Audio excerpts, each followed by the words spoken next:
फिर से बोलो एक बार, क्या क्या चीजें अलग हैं? जम के बोलो। नौकरी, चाकरी, तनख्वाह और वेतन, ये चारों चीजें अलग हैं। पहले का व्यक्ति, नौकरी का मतलब मालूम है ना आप लोगों को? नौकरी का मतलब क्या होता है? पहले का व्यक्ति एक अकेला कमाता था और घर के 9 लोगों को खिलाता था, उसको नौकरी कहते थे। उसको नौकरी कहा गया। एक अकेला कमाता था और घर के 9 लोग बैठकर खाते थे, माता पिता, भाई बहन, पत्नी, बच्चे, घर के 9 लोग एक नौकरी से बैठकर खाते थे। नौकरी का मतलब है कि घर के 9 लोग बैठकर खाएं। एक व्यक्ति कमाता था, मतलब उस समय पर संतुष्टि इतनी थी कि एक व्यक्ति की कमाई से 9 लोगों का पेट भरा जाता था, उसको नौकरी कहा जाता था। एक व्यक्ति की कमाई से संतुष्टि थी, तृप्ति थी। फिर नौकरी हटी, क्या गई? चाकरी। चाकरी का मतलब है एक व्यक्ति कमाता था और 4 लोग खाते थे।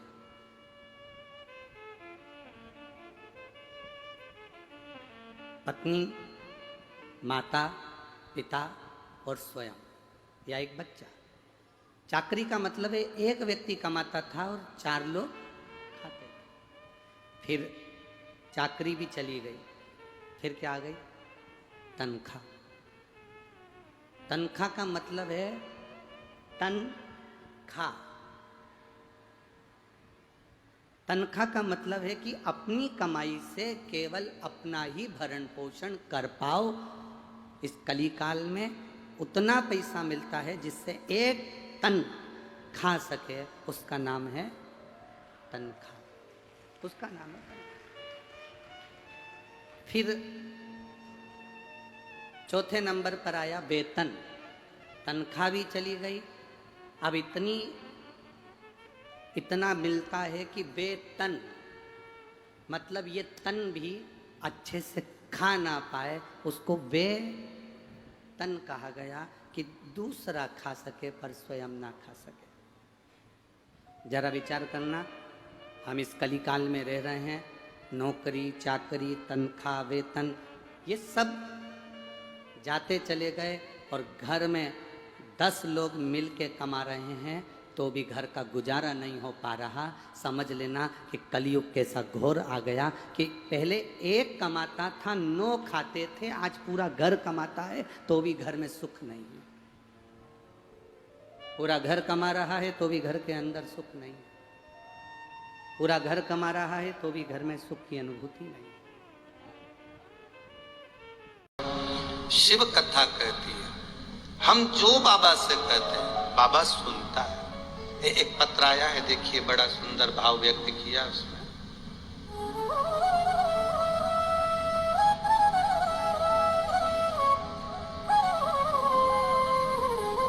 मैं लोकेश्वरी साहू, भीम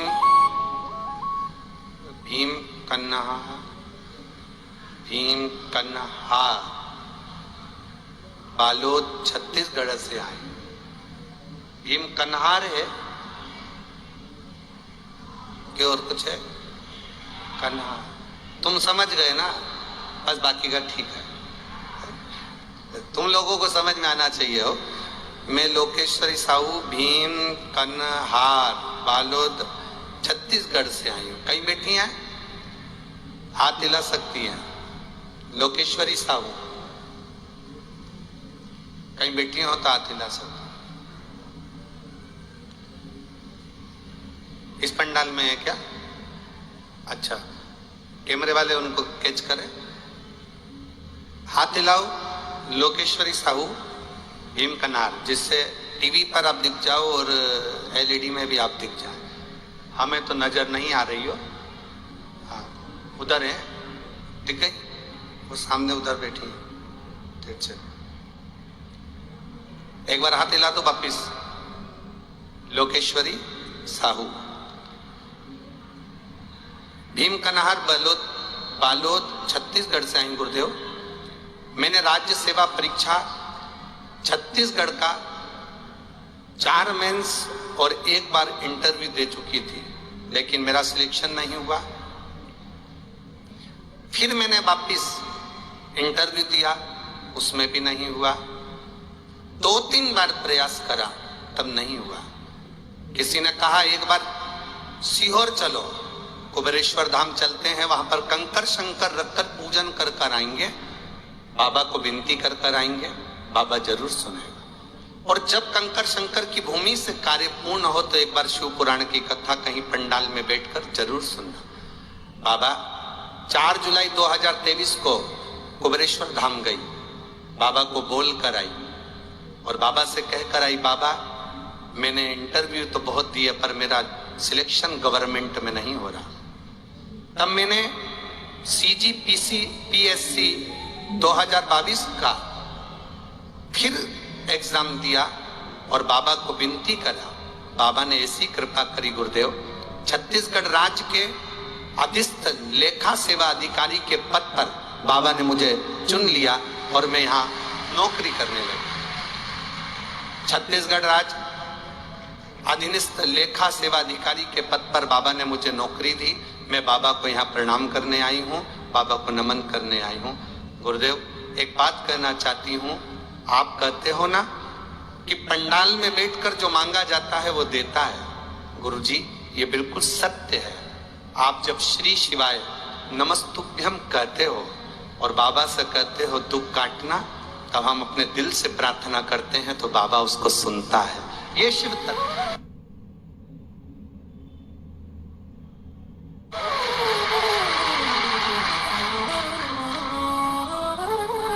ये शिव तत्व की प्राप्ति ये शंकर औघड़ी है। हम जब यहाँ पर आए तो हमको मालूम पड़ा कि कई पुलिस कर्मियों ने भी अपने ऑफिसरों से कहकर, बहुत अच्छा लगा ये आपका भाव है कि हमारी ड्यूटी कौड़िया में जो कथा हो रही है वहां लगा दीजिए, और अधिकारियों ने बात मानी और उनकी ड्यूटी लगा। ये शिव तत्व है, ये शंकर है। हमने एक पुलिसकर्मी से पूछा कि आपने ड्यूटी लगवाई, कारण क्या था?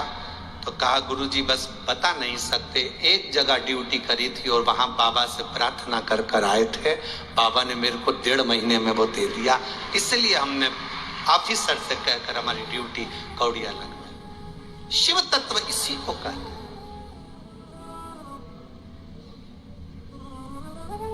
आप क्या मांगेंगे, क्या देगा वो, कैसे देगा वो, ये उसके ऊपर। आप सेवा कर रहे हैं, आए हैं यहाँ पर, किसी को पानी पिला रहे हो, किसी को भोजन करा रहे हो, किसी को भंडारा दे रहे हो, किसी को कुछ दे रहे हो, ये आपके ऊपर निर्भर करता है, उसका फल खाली नहीं जाता। कितना सुंदर संवाद है महाराज जी। एक व्यक्ति ने मैसेज करा, उस मैसेज में उसने लिखा कि पितरों के लिए कंडा जलाकर, गाय का गोबर जो सूखा हुआ होता है, कंडा, अलोना, गोबरी, उसको जलाकर लोग पितरों के लिए घी शक्कर छोड़ते हैं, धूप छोड़ते हैं। इस धूप की महत्वता क्या? इस धूप को अगर घी छोड़ी जा रही है, शक्कर छोड़ी जा रही है, घी शक्कर अगर दिया जा रहा है अपने पूर्वजों के लिए, अपने पितरों के लिए, तो क्या हमारे पूर्वज, हमारे पितर वो घी शक्कर लेते हैं? हम जो गुड़ छोड़ते हैं, घी छोड़ते हैं, शक्कर छोड़ते हैं, क्या लेते हैं? तो मेरा निवेदन है, जिसने मैसेज करा कि हमारे पूर्वज, हमारे पितर, हमारे देवता, क्या वो घी शक्कर, घी गुड़ का भाग ग्रहण करते हैं? तो उनसे निवेदन करूंगा, एक बार स्कंद पुराण को दिल से पढ़िएगा, एक बार स्कंद पुराण को अपने मन से पढ़िए, एक बार शिव पुराण को दिल से पढ़िए। आपको मालूम पड़ेगा कि घी, शक्कर, जब कंडा जलाकर, गोबरी जलाकर, अलोना जलाकर, आपके यहाँ छत्तीसगढ़ में कंडे को क्या बोलते हैं हमें नहीं मालूम, पर गाय का जो गोबर होता है सूखा हुआ, थपथपा कर उसको, जो गाय का गोबर होता है जो धूप में सूख गया होता है कंडा, उस कंडे को जलाकर उसमें जो घी शक्कर, उसमें जो गुड़ घी छोड़ा जाता है, उसका महत्व क्या है, उसका फल क्या है, उसका रस तत्व।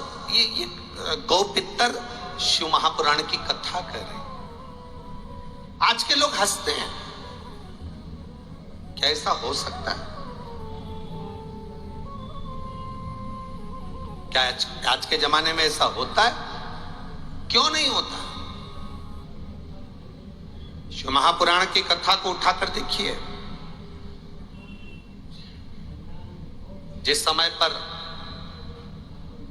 जो आपसे कहें कंडे पर गुड़ घी छोड़ने से क्या पितरों को मिल जाता है, जो आपसे कहें कि तर्पण का जल देने से क्या पितरों को मिल जाता है, शिव महापुराण की कथा में पंडाल में फोटो लेकर बैठ गए या अपने घर पर बैठकर चावल हाथ में रखकर कथा सुन रहे हो, क्या उसका फल पितरों को मिल जाता है?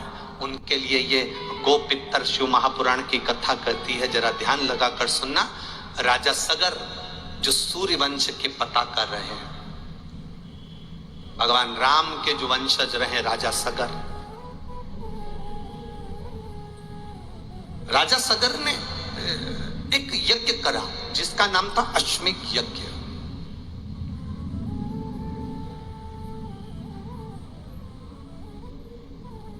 और राजा सगर ने अश्वमेध यज्ञ करा। उस यज्ञ का जो घोड़ा था, उस यज्ञ का जो अश्व था, वो इंद्र लेकर चले गए।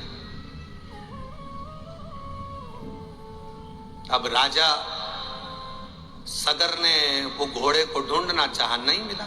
राजा सगर की धर्म पत्नी थी दो, उसमें से एक धर्म पत्नी के 60 बच्चे थे और एक धर्म पत्नी का एक बेटा था।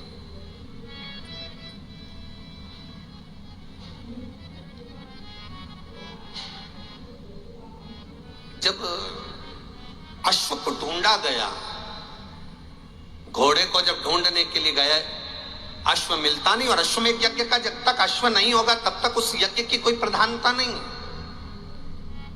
अश्वमेध यज्ञ का घोड़ा, अश्वमेध यज्ञ का अश्व का होना बहुत जरूरी है।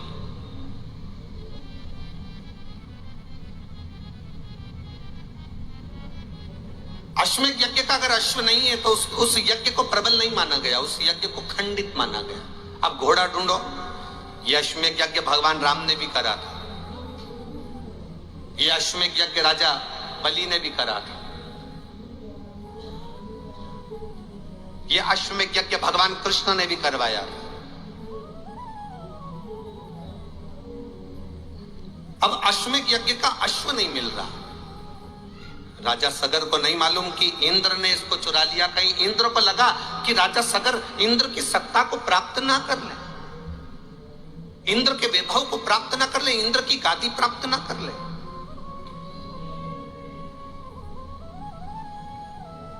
अच्छा, जिनके पास में कुर्सी रहती है ना,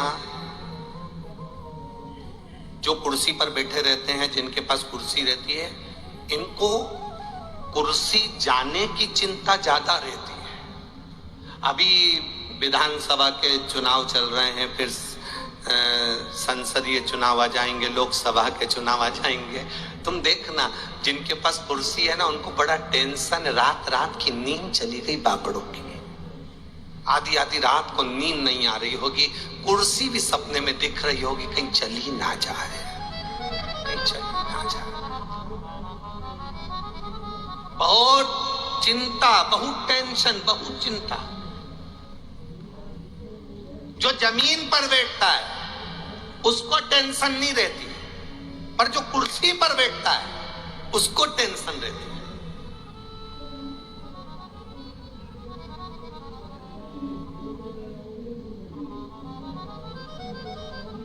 आज तो कुर्सी मिल गई, आज तो कुर्सी पर बैठ गया, अब कल मिलेगी कि नहीं मिलेगी। जो कुर्सी पर बैठता है उसको टेंशन रहती है। जो जमीन पर बैठता है उसको मालूम है आगे जगह नहीं मिलेगी तो उस वाले पंडाल में मिलेगी, उस पंडाल में नहीं मिलेगी तो उसमें मिलेगी, उसमें नहीं मिलेगी तो पीछे वाले में मिलेगी, पीछे वाले में नहीं मिलेगी तो कहीं के पेड़ के नीचे मिलेगी।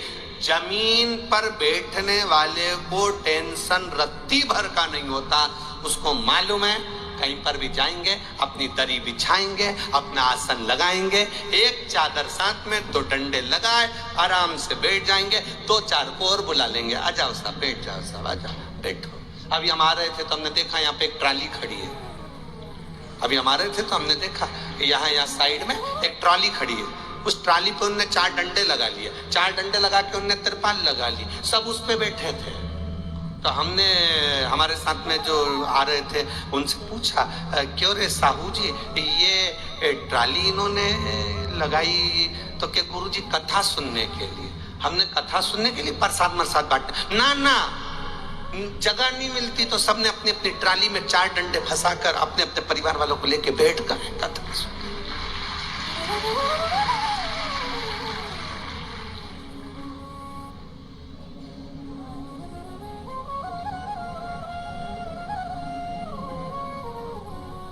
अब ऊंचे पर बैठे हैं, कुर्सी पर बैठे, सत्ता, ये बड़ी टेंशन का विषय। अब इंद्र को बड़ी चिंता रहती थी, मेरा सिंहासन ना चले जाए, मेरी कुर्सी ना चले जाए।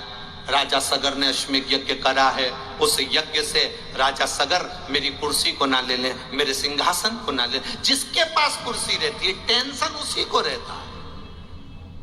जो जमीन पर बैठता उसको टेंशन नहीं रहता। आप मस्त होकर बैठिए, आपका जीवन आनंदित होगा, आप मस्त होकर।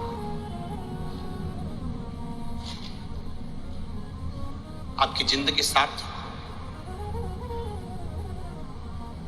इस कथा में एक बच्चा आकर बैठा है जिसका मस्तिष्क, जिसका ब्रेन में 4 बार ट्यूमर हो गया और अंदर से ब्रेन फट गया था।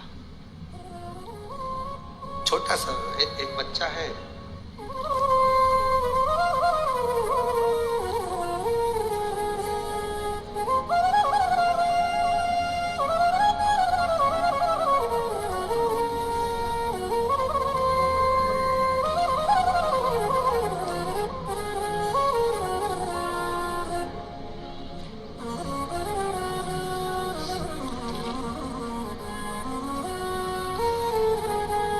श्रीमती वर्षा निषाद, मोबाइल नंबर ये है, आर्यनगर कोहका भिलाई छत्तीसगढ़ से। कहीं बैठी हैं?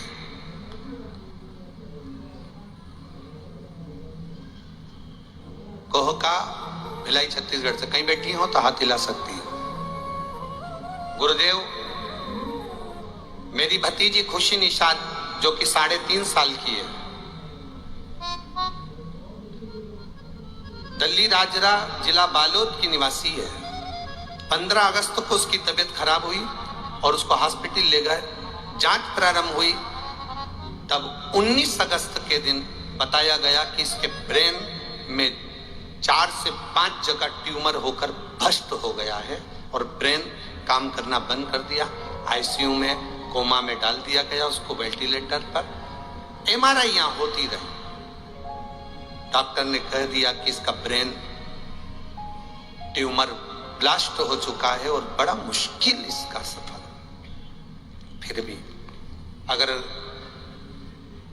श्रीमती वर्षा निषाद जी, आप अगर इस भतीजी को लाई हो तो उसको आप मंच पर ला सकती हैं, व्यासपीठ पर ला सकती हैं। अगर कहीं बैठी हो तो ला सकती हैं।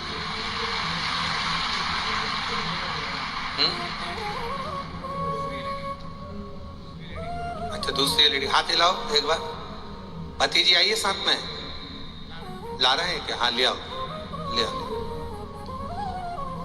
डॉक्टर ने जवाब दे दिया, इसका ब्रेन में जो ट्यूमर था वो फट चुका था। अब डॉक्टर ने कहा फिर भी आप लोग बोलते हैं तो हम ऑपरेशन करते हैं। ब्रेन को ऑपरेशन किया गया। 3 ऑपरेशन होने के बाद भी ये संतुलित नहीं हो पाई। आखिरी में डॉक्टर ने भी कह दिया कोई भरोसा नहीं है। तब हॉस्पिटल की ही एक नर्स ने कहा, जी रायपुर में महाराज आए थे तो मैंने कथा में सुना था सारी समस्या का हल 1 लोटा जल होता है। शंकराचार्य हॉस्पिटल का नाम बाबा भोलेनाथ को एक लोटा जल चढ़ाकर बेटी के शरीर पर लगाया और एक बेलपत्र लेकर उस बेटी के पास रखा। डॉक्टर ने सब तरह से मना कर दिया। तब कह दिया था डॉक्टर ने कि इसका ब्रेन काम करेगा कि नहीं करेगा पता नहीं, पर बाबा की कृपा से इसके ब्रेन ने काम करना प्रारंभ करा और आज ये स्वस्थ है, बाबा की कृपा है। इसलिए हम इसको कथा के पंडाल में लेकर, ये शिव तत्व है। ओ घड़ी बोल बम का नारा है, मेरे बाबा दया करना, मैं तेरे भरोसे, मेरे बाबा दया करना, मैं तेरे भरोसे, ना घर के भरोसे हूँ, ना परिवार के भरोसे हूँ, ना घर के बच्चे को लिया बच्चे को, बच्ची आई हो भतीजी आपके यहाँ, लिया ना घर के भरोसे हूँ, ना परिवार के भरोसे हूँ,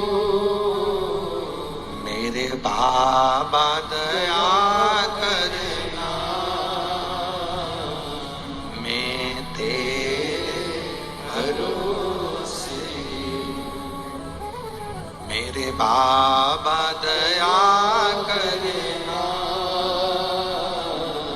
मैं तेरे भरोसे। हम शिव भक्ति के भरोसे, बाबा देवाधिदेव महादेव के भरोसे, भगवान शंकर के भरोसे क्यों ना रहे। हमारा विश्वास जितना दृढ़ होता है, हमारा भरोसा जितना दृढ़ होता है, हमारी भक्ति जितने दृढ़ होती है, भगवान शिव उतना हम पर कृपा करते हैं, हम पर। ये शिव तत्व है। ओ घड़ी है शंकर, दयालु है शिव, ओगड़ी है शिव। ये उसकी कृपा बिना नहीं हो सकता संसार का कोई काम। महाराज राजा सगर यज्ञ करे पर इंद्र को भय लगा कि मेरी कुर्सी ना चले जाए, मेरा पद ना चले जाए, मेरी कुर्सी ना चले जाए। और ये भय व्यक्ति को उसकी कुर्सी जाने का, उसकी सत्ता जाने का, उसका वैभव जाने का, ये भय, ये उसको भय लगता है। तो इंद्र को भी भय लगा कि मेरी कुर्सी ना चले जाए, मेरी सत्ता ना चले जाए, मेरा वैभव ना चले जाए। इंद्र को भय लगा। अब करे क्या? इंद्र ने अश्वमेध यज्ञ के अश्व को चुरा लिया, अश्वमेध यज्ञ के अश्व के घोड़े को चुराया और चुराकर उसको कपिल मुनि के आश्रम में ले जाकर बांधा।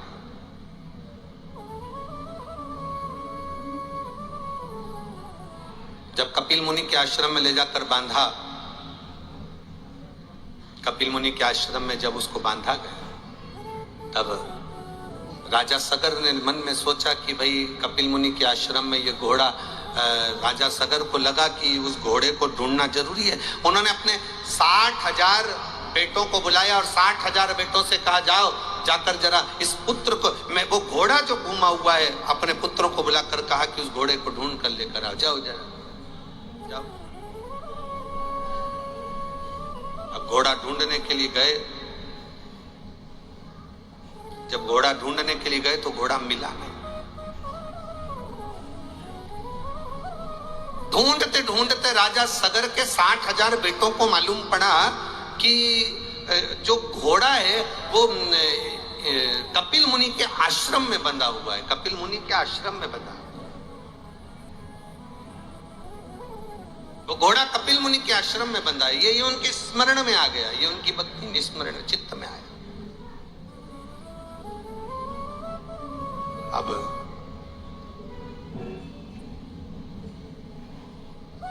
गए 60,000 राजा सगर के पुत्र, और 60,000 राजा सगर के पुत्र जब पहुंचे तो 60,000 राजा सगर के पुत्रों ने जब पहुंचकर देखा तो कपिल मुनि के आश्रम में वो अश्व बंधा हुआ था, वो घोड़ा बंधा हुआ था।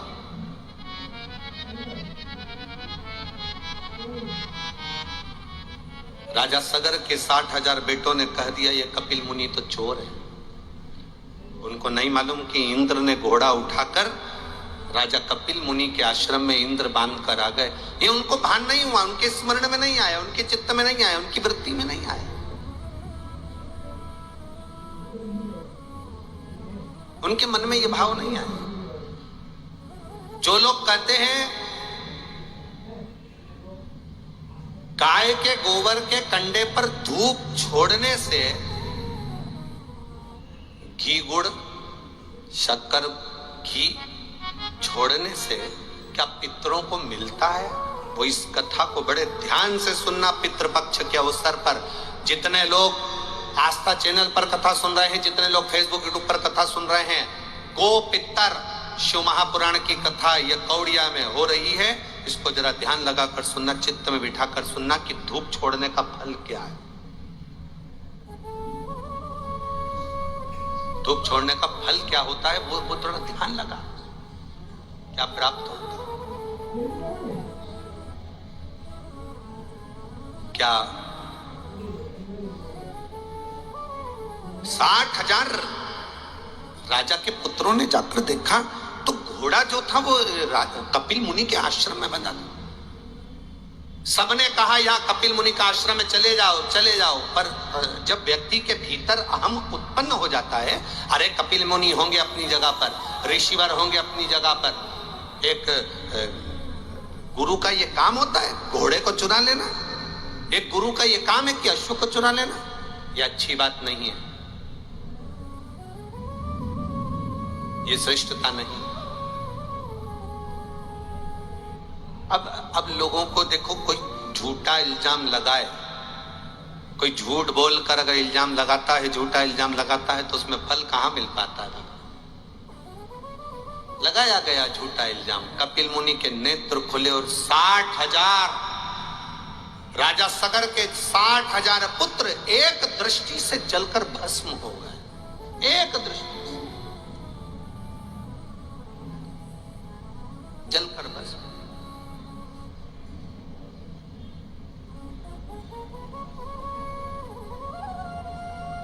साठ 60,000 पुत्र जब एक दृष्टि से जलकर भस्म हुए, शिव महापुराण की कथा कहती है कि कोई संत, कोई सतगुरु, कोई ऋषिवर, कपिल मुनि कर क्या रहे थे? कपिल मुनि का काम क्या था? बस ध्यान लगाकर नेत्र बंद कर कर भगवान शंकर की भक्ति में कपिल मुनि डूबे रहते थे, शिव भक्ति में डूबे।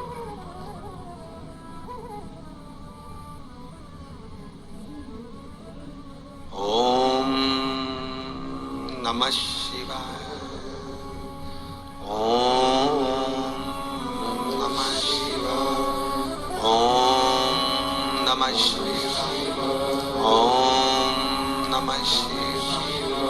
कपिल मुनि भगवान शंकर की भक्ति में डूबे रहते थे, दिन रात भगवान शिव की भक्ति करना। लिया गया ये वही बच्ची है जिसका ब्रेन का 3 बार ऑपरेशन हुआ और ब्रेन फटा।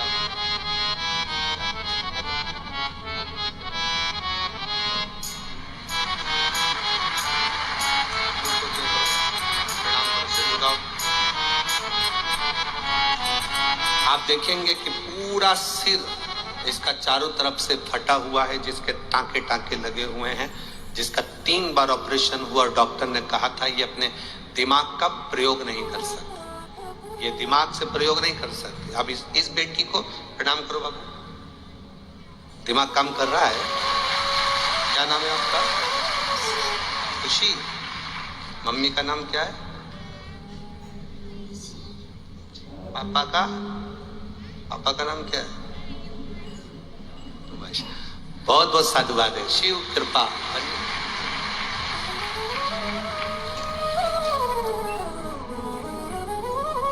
खाली न जाता कोई दर से तुम्हारे, खाली न जाता, आप भी बोलिए, दर से तुम्हारे मैं भी खड़ी हूँ, बाँह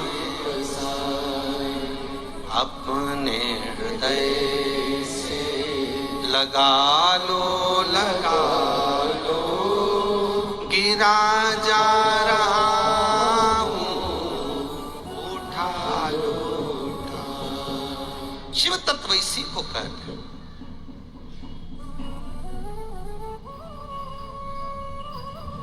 साठ हजार राजा के लड़के राख के ढेर बन गए, केवल कपिल मुनि की दृष्टि पड़ी उससे, केवल कपिल मुनि की दृष्टि पड़ी उससे।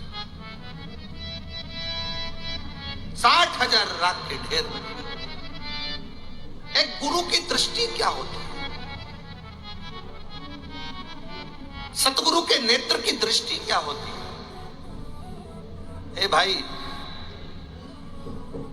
शिव महापुराण की कथा कहती है, जो भगवान शंकर का गुणगान में लगे थे कपिल मुनि, जो भगवान शंकर की भक्ति में लगे हुए थे कपिल मुनि, दिन रात शिव का गुणगान, शंकर की भक्ति, शंकर का स्मरण, शिव शिव शिव में डूबे हुए थे कपिल मुनि। शंकर भगवान की भक्ति में जो कपिल मुनि डूबे हुए थे, भगवान के भजन में जो डूबे हुए थे, उनकी जितनी रोमावली थी, उस रोमावली में से भी जो किरण निकलती थी, उनकी रोमावली में से भी जो हवा की तरंगे निकलती थी, वो भी ना जाने कितने जीवों का कल्याण कर देती थी। ऐसी कपिल मुनि की शिव भक्ति थी, ऐसी भक्ति में कपिल मुनि डूबे हुए थे। ऐसी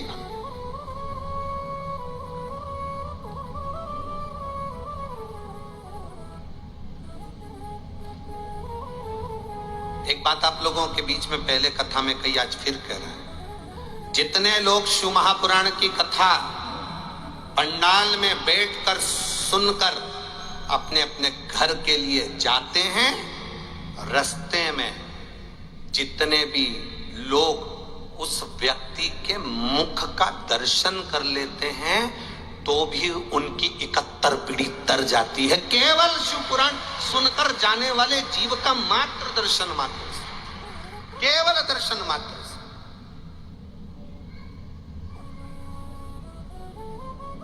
शिव तत्व में इतना इतना रस तत्व जुड़ा हुआ है। लोग कहते हैं शंकर है क्या? हमसे लोग कहते हैं आप ये बेलपत्री कहते हो, बेलपत्री खाओ, बेलपत्री रखो, बेलपत्री। हम तो कहते हैं देखो, दर्जी होता है ना, तुम्हारे गांव में है दर्जी? दर्जी जब किसी का कुर्ता सिलता है ना, किसी की शर्ट सिलता है ना, उस शर्ट में, उस कुर्ते में जो जेब लगाता है ना दर्जी, वो जेब दर्जी कभी भी सीधे हाथ की ओर नहीं लगाता, दर्जी हमेशा जेब उल्टे हाथ की ओर लगाता है। आप लोग शर्ट पहने हो, शर्ट में जेब कहां पर है? उल्टे हाथ की ओर। दर्जी जेब लगाता है तो उल्टे हाथ की ओर लगाता है। क्यों? दर्जी ने भी अपने गुरुओं से, दर्जी ने भी अपने गुरु से, ये जितने भी दर्जी समाज होती है, दामोदर समाज होती है, इन्होंने गुरु टेकचंद जी महाराज जी से, देखो दर्जी समाज के जो गुरु हैं श्री श्री 1008 टेकचंद जी महाराज, उनसे उन्होंने सीखा होता है कि जेब उल्टी साइड में लगाई जाती है। उसका कारण क्या है? उसका केवल एक कारण है कि उल्टी साइड में व्यक्ति का दिल होता है, उल्टी साइड में व्यक्ति का हृदय होता है। तो दिल जो होता है उल्टे साइड में, जब हम बेलपत्री या भगवान का प्रसाद या भगवान की गीता जी या भगवान की माला अपनी जेब में, हम नीचे तो रखते नहीं क्योंकि नीचे का हिस्सा तो श्रेष्ठ नहीं माना गया, तो ऊपर हम जब जेब में रखें तो ये बेलपत्री हमारे दिल के करीब में रहे तो हमारा कल्याण कर दे। उल्टे साइड दुनिया के लोग नहीं जान सकते कि बेलपत्री का फल क्या है।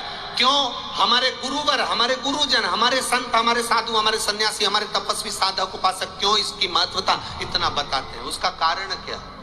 एक पत्र आया है, देखिए।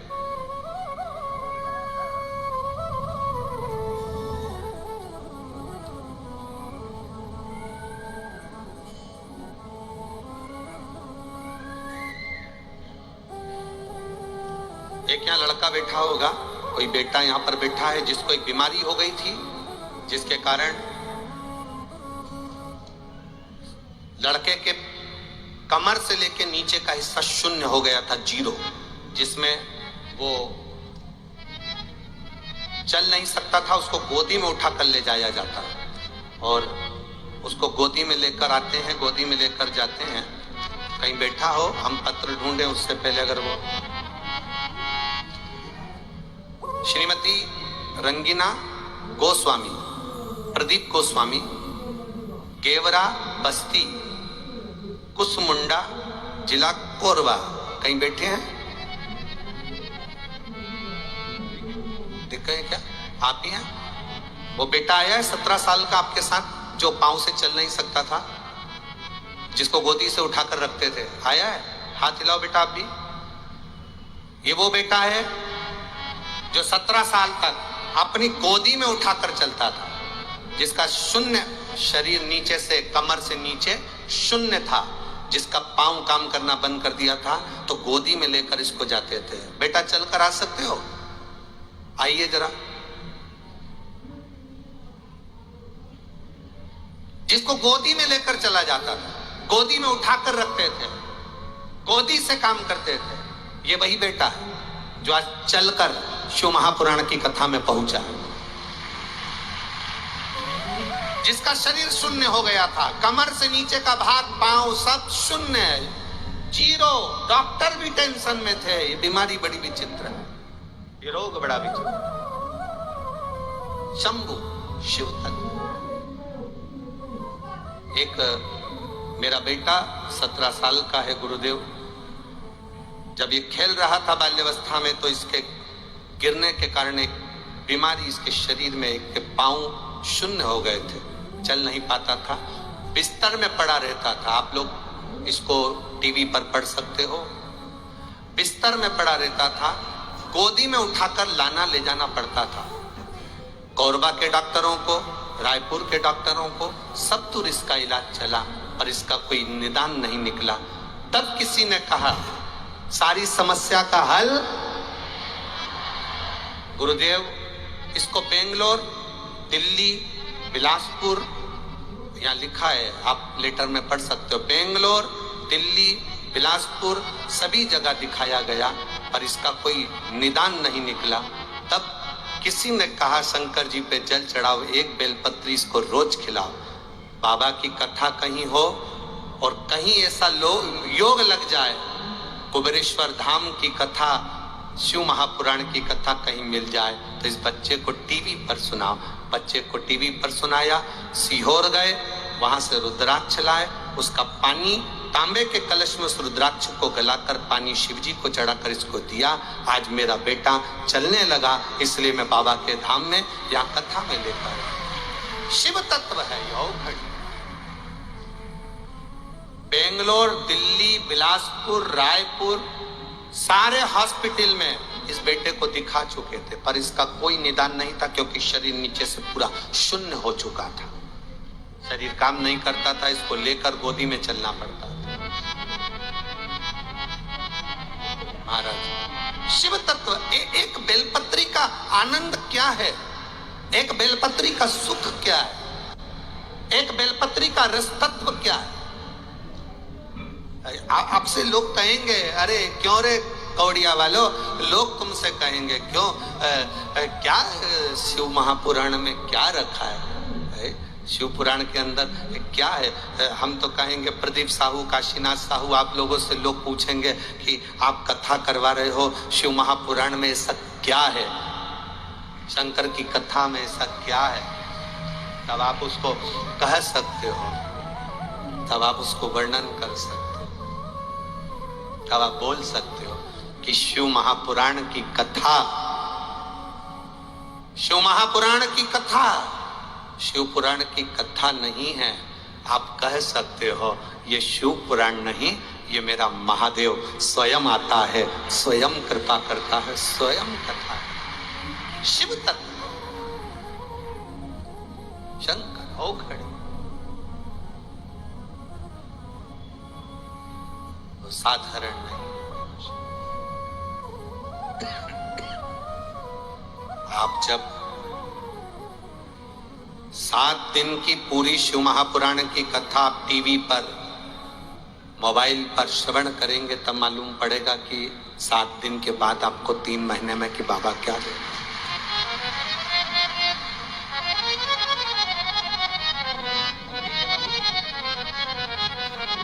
एक बार जोरदार ताली बजा। बहुत बहुत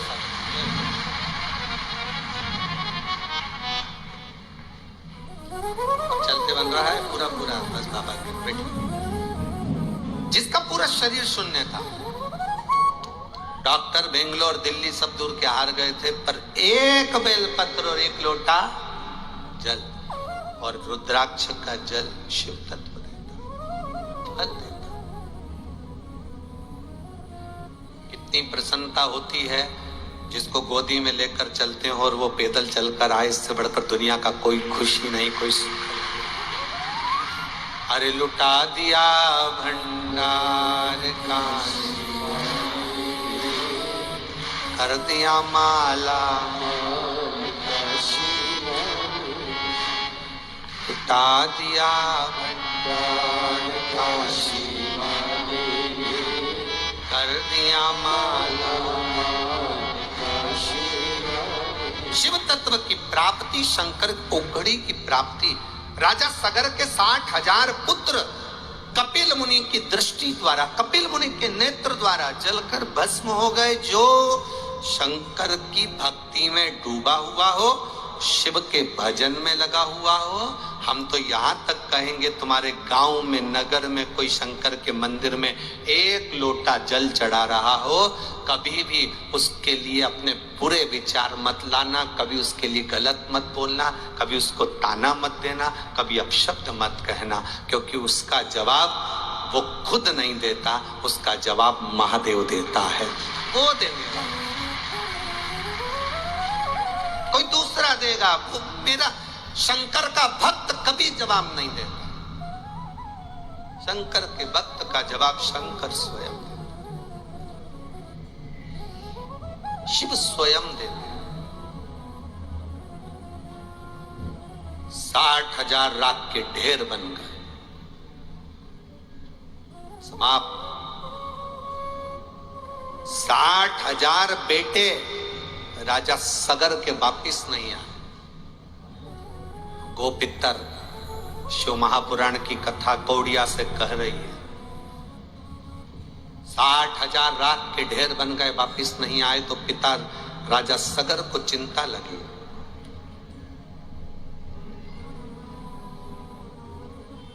राजा सगर की एक रानी से 60,000 लड़के हुए थे और एक रानी से एक लड़का हुआ था जिसका नाम था असमंज। राजा सगर ने अपने पुत्र असमंज को बुलाया और असमंज को बुलाकर कहा, असमंज तुम्हारे भाई नहीं आए 60,000, जरा पता करो कि वो घोड़ा लेने गए थे, अश्व लेने गए थे, कहां चले गए?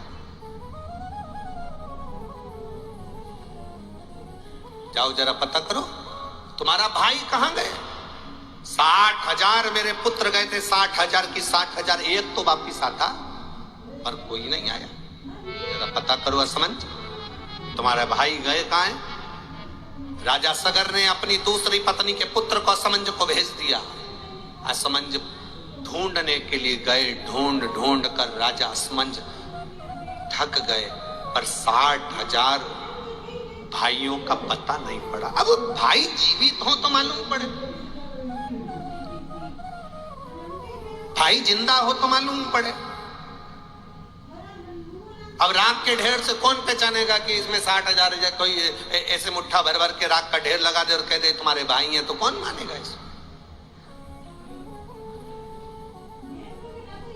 कौन मान सकता है उसको?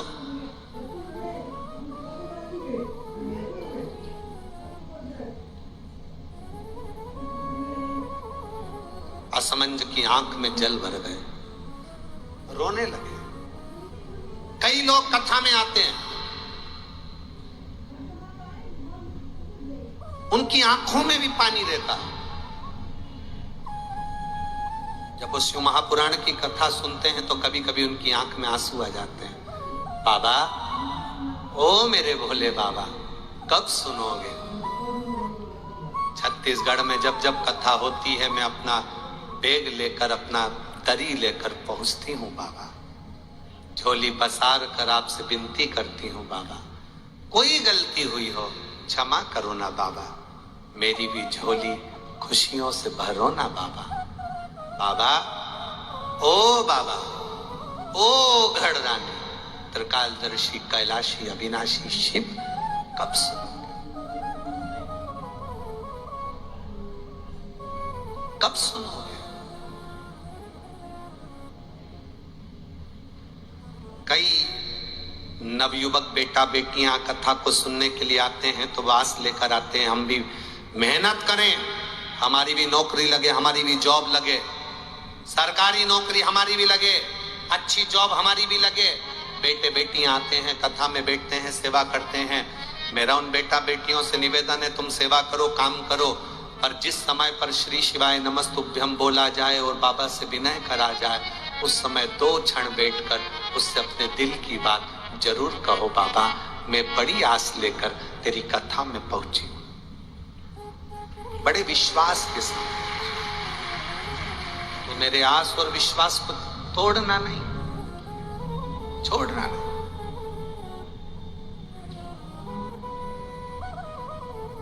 मेरा आस और विश्वास टूटना नहीं चाहिए, मेरा भरोसा छूटे ना।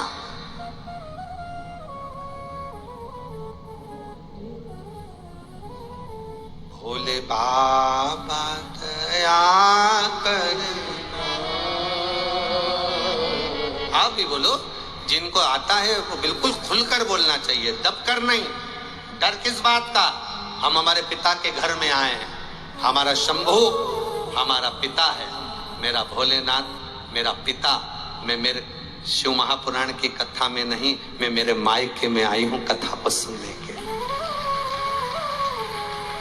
मेरे बाबा दया करना, मैं तेरे भरोसे। मेरे बाबा दया करना,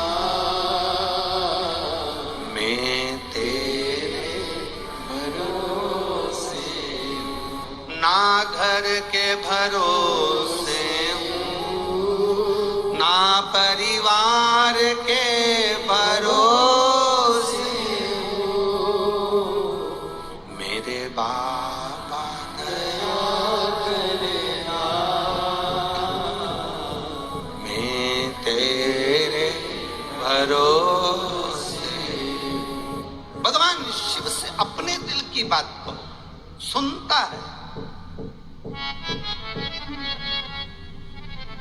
हम तो 2-4 पत्र पढ़ पाते हैं, इतने इतने पत्र लोग भेजते हैं जिन पर बाबा कृपा करा होता है। हम कितने पढ़ेंगे? 2-4 किसी के पढ़ लिए आ गए। हमारी आपसे कोई जान पहचान तो है नहीं, बस बाबा के भरोसे। तुम बाबा के और हम भी बाबा के, इसलिए लगता है कि बाबा की कथा हर बाबा ही कराने वाला है। ये शिव तत्व को जानना है। ये दोनों बैठे हुए हैं, प्रदीप साहू और काशीनाथ साहू। कभी अभी हम इनके घर में ठहरे हुए हैं, नीचे घर में टाइल्स तक नहीं लगी है, टाइल्स भी नहीं है नीचे घर में। जहां निकलकर हम कमरे में जाते हैं, उस कमरे में केवल उन्होंने सोचा होगा गुरुजी आए हैं, कैसे एक छोटे से घर में रहें, तो उन्होंने एक ऐसा लाल कारपेट बिछा दिया जिससे हम ऊपर तक चले जाएं और कमरे से वापस नीचे।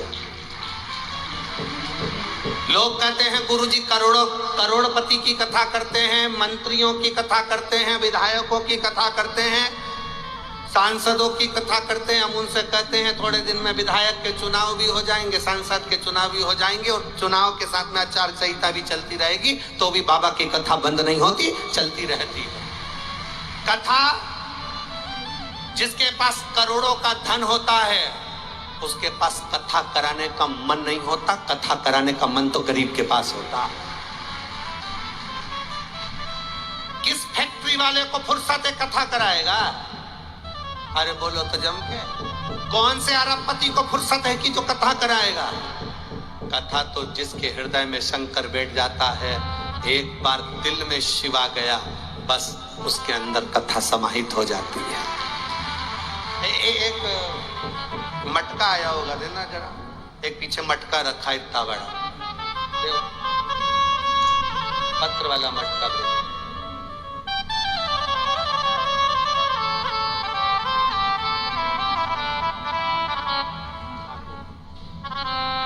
ये मटके में पत्र है, पढ़ो, यहां लिखा है, दिख रहा है आप लोगों को? टीवी चैनल वालों को नजर आ रहा है? इस मटके पर पत्र लिखकर भेजा, मटके के ऊपर। और पत्र में लिखा क्या है इस मटके में? इस मटके के पत्र में लिखा है, किसने लिखा है जरा पहले तो खड़े हो जाओ, हम नाम बोले।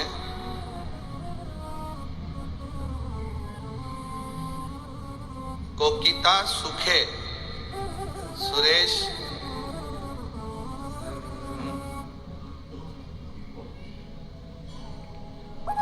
रायपुर छत्तीसगढ़ से आई हूं, मेरा नाम श्वेता। एक तो टेप चिपक गया ना, तुम पूरा नहीं दिख रहा है, श्वेता जी। और श्वेता कुछ निवास लिखा है, रायपुर छत्तीसगढ़ से, महावीर नगर से आई हूँ। कहीं बैठी हो? हाथ हिला सकती हो अगर कहीं बैठी हो। आपका मटका हमें मिल गया हो, कहीं बैठी हो तो आप हाथ हिला सकती हैं। मेरी माँ हमेशा टीवी पर कथा सुनती है, बाबा से रोज प्रार्थना करती है। हम लोगों के पास इतना धन नहीं है गुरुजी कि हम कथा करा सके, पर मेरे बाबा ने धीरे धीरे हाथ पकड़ लिया और देना चालू कर दिया। इसलिए मटका भेजा है कि मटका भर कर जिस दिन दे देगा ना, उस दिन कथा मेरा बाबा करा लेगा। ये शिव तत्व। और घड़ी हमने पहले भी कहा कि कथा कर्जा लेकर कभी मत कराना, कथा कर्जे से मत कराओ। कथा जब कराना, जब बाबा से कहना तू मेरा ऐसा हंडा भंडार भर देगा ना, उस दिन मैं भी एक बार शिव महापुराण की कथा करवाऊंगी। ये भाव से।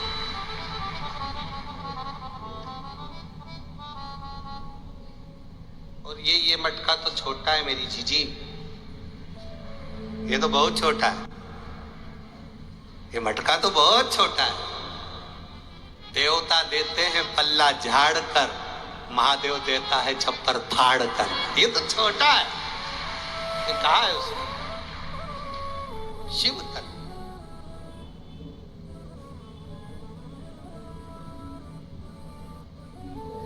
लोग कहते हैं बड़े घर कथा।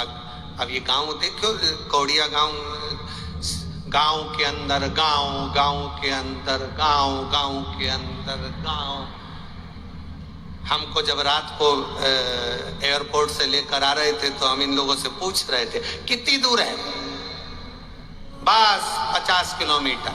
अच्छा, चल लिए। रायपुर की फालों ने हमको कवर कर कर, कहीं ट्रैफिक जाम था तो साइड में से निकाल कर वो टीआई साहब लेकर आ गए। और थोड़े दूर एक गांव खत्म नहीं हुआ तो हमने पूछा यही कौड़िया है? हाँ, अभी तो चले। कितना किलोमीटर? 20 और बचा।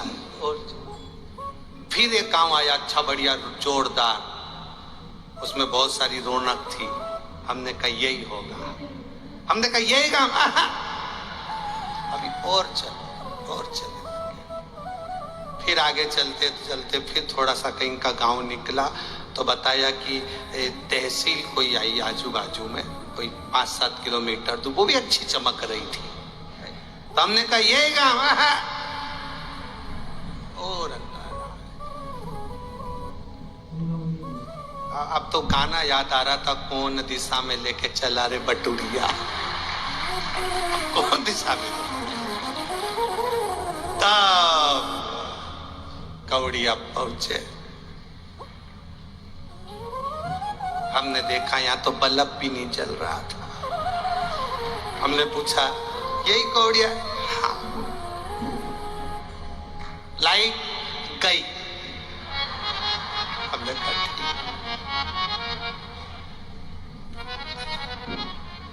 जब बाबा के मंदिर में पहुंचकर दर्शन करे बाबा के शिवलिंग का स्पर्श कर कर सहस्त्रेश्वर महादेव का स्पर्श कर कर कहा, बाबा गांव देख लिया है, तुम्हें भी देख लिया है।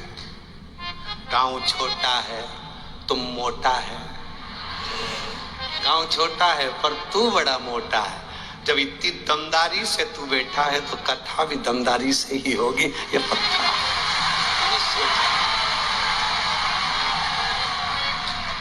और देखो इतने पंडाल छत्तीसगढ़ में कितने भाव से लोग आए हैं और मौन होकर कथा का रस तत्व ग्रहण कर।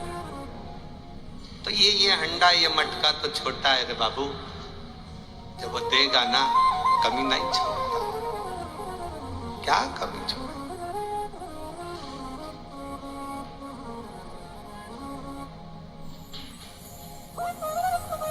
घर भी ऐसी जगह पर है साहू जी तुम्हारा,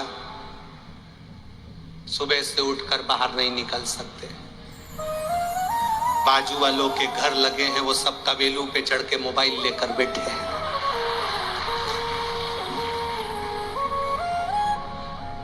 इधर साइड निकलो तो इधर वाले तैयारी में बैठे हैं, बस महाराज निकले और फोटो खींचा।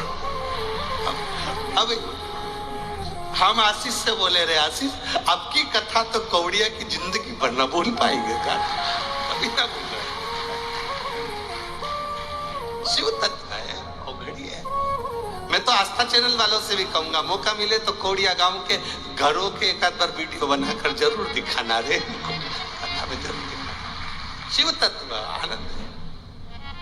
राजा सगर के 60,000 पुत्र मर गए, बेटा असमंज ढूंढने के लिए गया। अब घबरा गया ढूंढ ढूंढ करके, मुझे मेरे भाई क्यों नहीं मिल रहे, मेरे भाई कहाँ है, मेरा भाई कहाँ है। ढूंढ ढूंढ के थक गए। जब ढूंढ ढूंढ के थक गए तब उन्होंने देख लिया कि अब मेरे भाइयों तो मिल नहीं रहे तो क्या करेंगे। बहुत प्रयास करा तो भी कुछ निर्णय ना निकले तो सतगुरु की शरण जाइए। एक पत्र आया देखिए,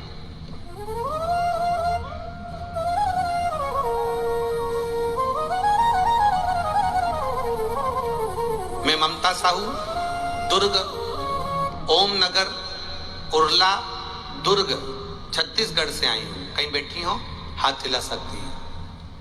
ममता साहू, पति का नाम है अरुण साहू, उरला दुर्ग, कहीं बैठी हो तो हाथ हिला सकती है। जिस भी पंडाल में बैठी हो खड़े होकर अपना हाथ हिला सकती है। किसी पंडाल में है हाथ हिला सकती हैं, कहीं बैठी हो तो। ममता साहू दुर्ग ओम नगर उर्ल दुर्ग छत्तीसगढ़ से हैं। मेरे पति का नाम अरुण साहू। गुरुदेव कहीं बैठी हैं तो हाथ हिला सकते, ऐसे इधर है क्या, हाथ हिलाओ एक बार। ठीक है, कैमरे वाले कवर करो, इधर से इधर वाले पंडाल में, हाँ लेफ्ट वाले, वापिस हाथ हिलाओ। गुरुदेव मेरे पति के सिर में बहुत तेज दर्द उठा, उनको हम हॉस्पिटल में लेकर गए, एमआरआई कराई, जांच कराई तो मालूम पड़ा कि उनके ब्रेन ट्यूमर हो गया।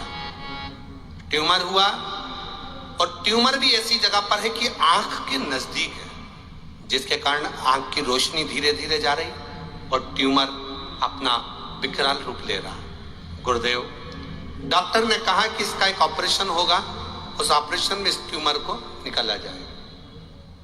गुरुदेव बाबा से विनती करी, मेरे पति शिव की भक्ति करते हैं तो मैंने बाबा से कहा, बाबा ये ट्यूमर निकालें और ऑपरेशन हो, आप कृपा करोगे तो ऑपरेशन भी नहीं होगा बाबा, आप कुछ कृपा करो। 17 दिन तक टेस्ट होते रहे, केवल 2 महीने का समय दिया कि 2 महीने के अंदर इसका ऑपरेशन कराना जरूरी है, और डॉक्टर से हम छुट्टी मांगकर 17 दिन के सारे टेस्ट कराकर घर आ गए। तब हमारी पड़ोसन के कहने से हमने शिव जी की भक्ति करी, 1 लोटा जल बाबा को चढ़ाया, सीहोर जाकर रुद्राक्ष लेकर आए, उसको